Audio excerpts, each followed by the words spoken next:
নমস্কার। আজকে পাথফাইন্ডার স্টুডিওয়ে আমি সৃজিত ঘোষাল, এখানকার একজন সিনিয়র কেমিস্ট্রি ফ্যাকাল্টি।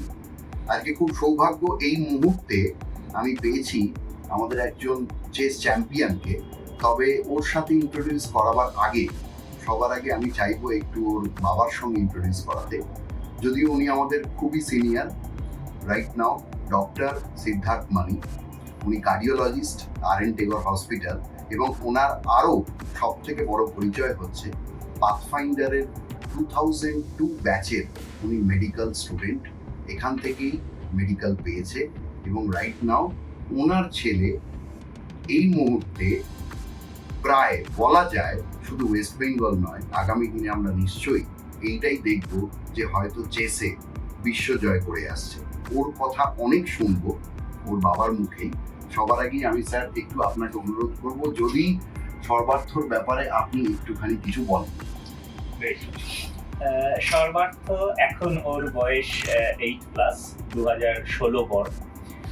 তো ও যখন ছোট ছিল, বেসিক্যালি চেস আমার একটা প্যাশনের খেলা, ভালো লাগার বিষয়।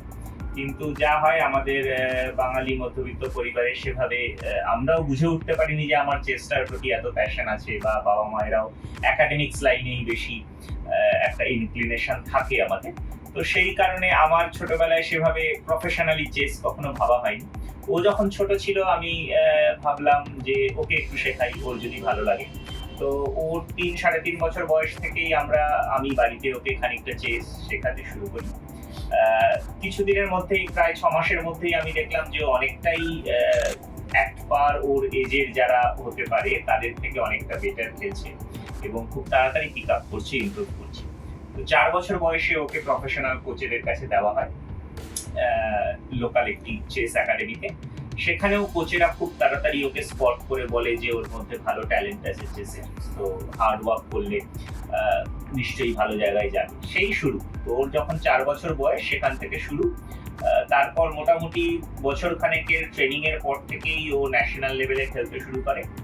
ও আলটিমেটলি 2022 সালে অল ইন্ডিয়ায় ওর এজ গ্রুপে 4th হয় ন্যাশনালে। তখনও আমরা একটা বুঝতে পারি যে হ্যাঁ, ওর মধ্যে খানিকটা ট্যালেন্ট তো আছে। আরো কালচার চলতে থাকে এটা নিয়ে। 2023-এও ন্যাশনাল চ্যাম্পিয়ন হয় ফার্স্ট টাইম ওর এজ গ্রুপে। 2023-এ ন্যাশনাল চ্যাম্পিয়ন হওয়ার পরে আমাদের চেসের যে অল ইন্ডিয়া চেস ফেডারেশন, তার নিয়ম অনুযায়ী যারা ন্যাশনাল চ্যাম্পিয়ন হয় তারা পরের বছরে সিলেক্টেড প্লেয়ার হিসেবে দেশকে রিপ্রেজেন্ট করে ইন দ্য ইন্টারন্যাশনাল ফোরামস। তো সেখানে ও 2024-এর 23 এবং 24-এর Commonwealth, Asia championship, world cup, সেগুলোতে ইন্ডিয়াকে রিপ্রেজেন্ট করে এবং ওর এখন ইন্ডিভিজুয়াল 7টা ইন্টারন্যাশনাল মেডেল আছে বিভিন্ন ফরম্যাট মিলিয়ে। চেসের 3টে ফরম্যাট হয় আপনারা জানেন, ক্লাসিক্যাল, র্যাপিড অ্যান্ড ব্লিটজ। তো বিভিন্ন ফরম্যাট মিলিয়ে ওর ইন্ডিভিজুয়াল মেডেল 7টা ইন্টারন্যাশনাল আর 3টে টিম মেডেল আছে। তো এই মোটামুটি আপাতত বৃত্তান্ত। ও এখন 1794 ওর রেটিং, 1824 ওর পিক রেটিং। তো এই অবস্থায় চলছে আপাতত। তো মানে কার সামনে এই মুহূর্তে আমি আজকে বসে আছি, যদিও খুবই ছোট, কিন্তু এটা বোঝাই যাচ্ছে যে আগামী দিনে হয়তো নিশ্চয়ই আমরা এটা আমাদের অলমাইটির কাছে প্রেয়ার থাকবে, যাতে একটা সময় আসে যখন ওর কাছে গিয়ে একটা সাইনিং নেওয়ার জন্যও লোকে ছুটে যায়। সেই সৌভাগ্য হয়তো তখন আমি পাবো কিনা জানি না, বাট স্টিল এটাই আমাদের সবার কাছে একটা প্রেয়ার যে আজকে পাথফাইন্ডারও আমরা ওকে আলাদাভাবে ইন্ডিভিজুয়ালি নার্চার করার চেষ্টা করছি, যাতে আগামী দিনে ও আমাদের থেকে নানান ধরনের সাপোর্ট পেয়ে যাতে একটা বড় জায়গায় নিজেকে এস্টাবলিশ করতে পারে। তবে যেহেতু এটা আমাদের সবার রাজ্য, তো আমি সমস্ত ওয়েস্ট বেঙ্গলের টোটাল পরিবারের কাছেই একটা আর্জি রাখবো যে আগামী দিনে যাতে এরকমই ওয়েস্ট বেঙ্গল আজকে অল অ্যাক্রস ইন্ডিয়া নয়, শুধু একটা ওয়ার্ল্ডে আমাদের এরকম অনেক ট্যালেন্ট উঠে আসে এবং তারা গোটা বিশ্বে রাজত্ব করতে পারে, সেইটার একটা দায়ভার কিন্তু আমাদের মধ্যেও এসে যায়।